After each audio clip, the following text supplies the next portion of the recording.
இந்த ஒரு நபர் உயரமான இடத்துல இருந்து கீழே விழுந்தனால அவர் கோம நிலைமைக்கு போயிட்டாரு. ஆனா அவரோட உயிர் பூனை உடம்புக்குள்ள போயிருச்சு. இதனால அவங்க குடும்பத்துக்கு நான் தான் அப்படின்னு சொல்லி புரிய வைக்கிறதுக்காக ஒரு பேனா வச்சு எழுதி கட்டலாண்டு மூடி ஓபன் பண்ணி அவர் எழுத ஆரம்பிக்கிறாரு. பார்த்தா அவர் பூனையா இருக்கிறதுனால அவரால் எழுத முடியல.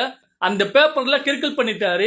அதனால அவருடைய மனைவி கிட்ட ஐடி கார்டை கீழே போட்டு நான் தான் சொல்லி கைய வச்சு காட்டுறாரு.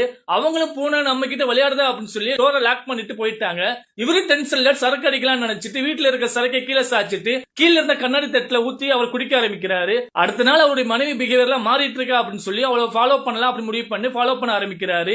அங்க போன பின்னாடி தான் தெரியுது அவளுடைய மனைவி வேறொரு நபர் கிட்ட பேசுறாங்க. என்னோட மனைவி துரோகம் பண்றா அப்படின்னு சொல்லி இவர் நினைச்சிட்டு இருக்காரு. அந்த நேரத்துல நபர் யாருன்னு பார்த்தா அவர் ஒரு ரியல் எஸ்டேட் புரோக்கர். அவளுடைய மனைவி ஒரு இடம் வாங்கியிருக்காங்க வீடு கட்டுறதுக்காக. இந்த நபர் கிட்ட பேசிட்டு இருக்காங்க.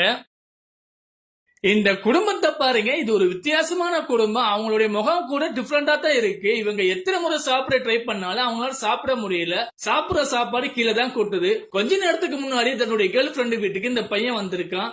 அவங்களுடைய குடும்பத்தை பார்க்க இவனும் பார்த்துட்டு இவங்க ஏன் இப்படி நடிக்கிறாங்க, அவங்களுடைய மாஸ்க் கழட்டலாம்ல அப்படின்னு சொல்லி கேட்கிறான். இவனும் சிரிச்சுட்டு அது அவங்களுடைய உண்மையான முகம் தான் அப்படின்னு சொல்றா. இதை கேட்டு ஆச்சரியப்பட்டுட்டு அவங்களுடைய கேர்ள் ஃபிரெண்டு கிட்ட இது உண்மையாகவே உன்னுடைய குடும்பம் தானே, இவங்க யாருமே உன்ன மாதிரி இல்லையா அப்படின்னு சொல்லி கேட்கிறான். இவன் இப்படி சொன்னது அந்த இடத்துல உட்கார்ந்து இருக்கவங்க எல்லாரும் அமைதியா அவனே பார்த்துட்டு இருக்காங்க. அதுக்கப்புறம் சிரிச்சுட்டு அவளுடைய கேர்ள் ஃபிரெண்ட் சொல்றா நான் தான் அவங்களுடைய உண்மையான பொண்ணு அப்படின்னு சொல்றா. இவனு நம்பவே இல்ல. உடனே அந்த பொண்ணு அங்க இருந்த கத்தி எடுத்து தன்னோட முகத்தை கிளிக்க ஆரம்பிக்கிறா. ஆனாலும் இவன் தடுக்க பாக்குறான். அவங்க வீட்டுல உள்ளவங்க அவனை விடவே இல்லை, அவனை புடிச்சு வச்சுட்டாங்க. அப்புறம் தான் அவனுக்கு தெரிய வருது அந்த பொண்ணுடைய உண்மையான முகத்தை. அந்த பொண்ணுடைய முகமும் அவங்களுடைய முகமும் ஒன்னா இருக்கு. உடனே அந்த பாய் ஃப்ரெண்ட புடிச்சு வச்சு கத்திய வச்சு என்ன செய்யறாங்கன்னா அவனுடைய முகத்தை கீறுறாங்க. பார்த்தா இவங்களுடைய முகம் மாதிரியே அவனுடைய முகத்தை மாத்திட்டாங்க. இங்க ஒரு நபர் ரோட்ல நடந்து போயிட்டு இருக்கும் போது சடனா மேல பாக்குறாரு. மேல பறந்துட்டு இருந்த ஜெட் விமானம் டக்குன்னு கீழே விழுகுது. இவரு அதுல இருந்து ஜஸ்ட் மிஸ் ஆகி பொழைச்சுக்கிட்டாரு. மறுபடியும் அவர் மேல பாக்குறாரு. ஜெட் விமான பைலட் பேராசூட் மூலமா கீழே விழுகிறாரு. பார்த்தா அவர் செத்து போய் விழுகிறாரு. அதுக்கப்புறம் வானத்துல ஒரு ஏலியன் ஸ்பேஸ் விமானம் வருது. இத பார்க்கும் போது பயங்கரமா இருக்கு. இந்த விமானம் ஸ்ட்ராங்கா மெட்டல் ஆன ரெடி பண்ண மாதிரி இருக்கு. இதே மாதிரி உலகத்துல உள்ள அனைத்து பெரிய நகரங்கள் மேல இதே மாதிரி ஸ்பேஸ் விமானம் நிக்க ஆரம்பிக்குது. இதை பார்த்த மக்கள் கண்டிப்பா இந்த உலகத்தை அழிக்க ஏலியன் ஸ்பேஸ் வந்திருக்குன்னு நினைச்சுக்கிட்டு அங்கிட்ட இங்கிட்டமா ஓட ஆரம்பிக்கிறாங்க. அங்க இருக்கிற ஆர்மி மிலிட்டரி சண்டை போறதுக்கு ரெடியா இருக்காங்க.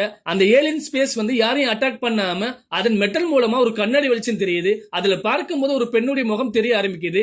அந்த ஏலியன் பொண்ணு எதற்காக நாங்க வந்தோம் அப்படின்னு சொல்லி உலகத்துல இருக்கிற மக்களுக்கு புரியுற மாதிரி அவங்க மொழியில பேசுது. நாங்க வேற ஒரு பிளானட் டிராவல் பண்ணிட்டு இருக்கும் போது எங்களுக்கு வாட்டர் மினரல் சப்ளை கம்மியா இருக்கு தெரிஞ்சு பக்கத்துல இருக்கிற உங்க உலகத்துல இருக்கிற தெரிஞ்சு நாங்க வந்திருக்கோம். நீங்க எங்களுக்கு அதை கொடுத்தா அதுக்கு பதிலா நாங்க 1000 இயருக்கு பின்னாடி இருக்கிற டெக்னாலஜி நாங்க தர்றோம் அப்படின்னு அந்த ஏலியன் பொண்ணு சொல்லுது. இந்த ஏலியன் ஸ்பேஸ் நம்மள கொல்ல வரல அப்படின்னு சொல்லி சந்தோஷப்படுறாங்க.